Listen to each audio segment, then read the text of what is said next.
Obviously there's so many, and lots of them were really good, but the one that sticks out in my mind is Stuck in the Illusion, definitely. God isn't trying to hurt you, he's trying to heal you. He's leading you back to this place so that it's not dredging up your past. This isn't talking about getting and talking about all your rubbish and your junk. It's about facing up to stuff that you know that God has been on your case to do.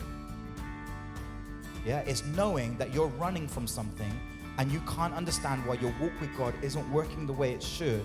And God's saying, because we can't go on any further until we deal with this.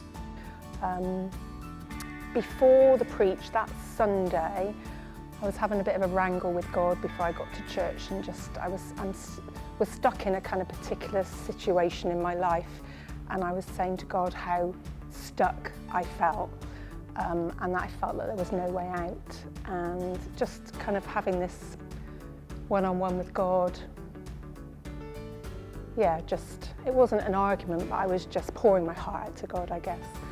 And then Rich was preaching for Stuck in the Illusion, and he was talking about the Israelites being chased by the Egyptians out of Egypt, and that they come to this place, which is, the name means mouth of the gorge, but they're stuck on all sides, and there seems to be no way out until obviously Moses and his staff, and then this big wall of water either side on the Red Sea, and the gorge is made, and their way out of that situation where there seemed to be no way out is made because of God.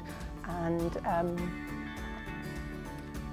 it really felt like an answer to what I was talking to God about earlier on, just that very same day, that there might not seem to be a way out. You might seem to be hemmed in all around, but God makes a way where there is no way, and that there is, he can make a gorge where there was no gorge and see you through,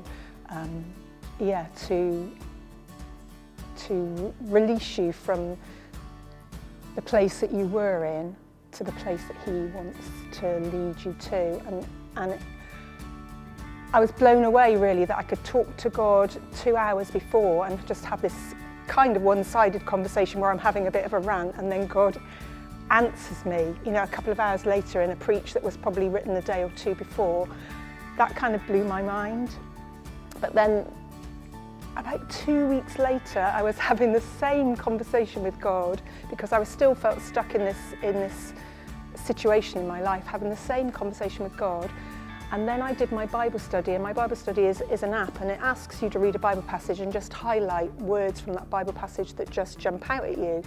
And then you look at those words afterwards and kind of focus on those and what those words are saying to you. And the words I picked out said something like, listen to the word again. And I knew instantly what that meant and what God was saying to me, that I needed to listen to that same preach, Stuck in the Illusion, again, because the answer was the same, that there is a way out and God is making a way where there seems to be no way. So yeah, that's why Stuck in the Illusion is really touched me. Probably tap on my voice, really touched me. Ask another question, quick.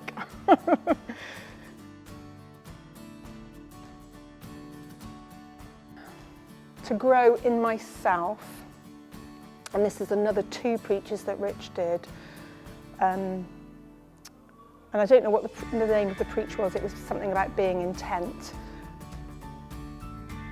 and that is something that I really want to develop in myself, this ability to be intent, to just sit in the presence of God and be intent on listening to him, and seeking his face, really. And kind of, it comes in the same ballpark, but this came from another preach where Rich was talking about aligning ourselves with God. So I want to be intent on focusing on God and aligning myself with God, and I really want to grow that area in my life. I just think, I've been a Christian for 35, 36 years, and it's just, every all the time you're learning new things and realising you're not really in the place God wants you to be, but each space along the way has been a place that God wants you to be. But this year, I just really want to focus on aligning myself with God and being intent on focusing on Him.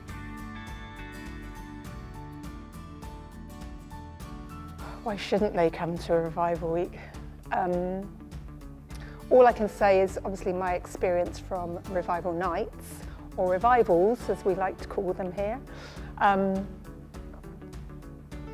Just God ministering to His people in very personal ways, and each night was completely different, and God did different things.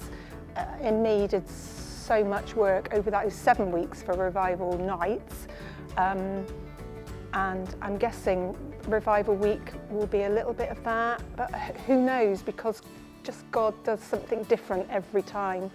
So I think we're focusing on, we want revival in this area, in this city, in this nation.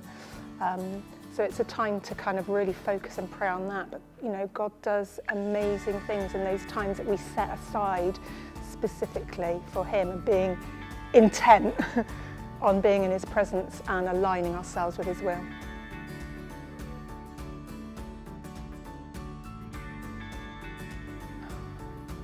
It's just so impossible to do this in one word, because you have this personal relationship with God, and He's your friend and your comforter and just your Father, and then He is creator of the universe, which is awesome. So being able to describe Him in one word, because when He's created the universe,